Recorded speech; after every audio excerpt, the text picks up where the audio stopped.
To remove the CMOS battery in the Eurocom Sky Z7R2, you remove the bottom case.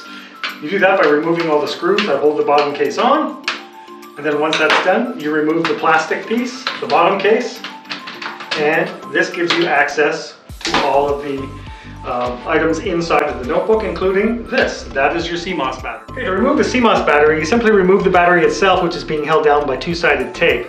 It should take a little effort, but you'll get it up, and then you simply disconnect the white connector that's in there, and you've removed your CMOS battery. To replace the CMOS battery, you simply put the white socket back into its slot. After you've connected the white connector back into its slot, you simply reroute the cable and reattach the CMOS battery to the two-sided tape. Okay, if you're ever told you need to reset the CMOS, essentially what you're doing is returning the unit back to the factory defaults. So what you need to do is you need to go into the BIOS to do that. So you power the laptop on, and then when you get any life of it starting, you start pressing F2 over and over and over again, and that will take you into the BIOS. Okay, once the unit has gone into the BIOS, go into the administrator's boot, and over in the bottom right corner, F9, set up defaults.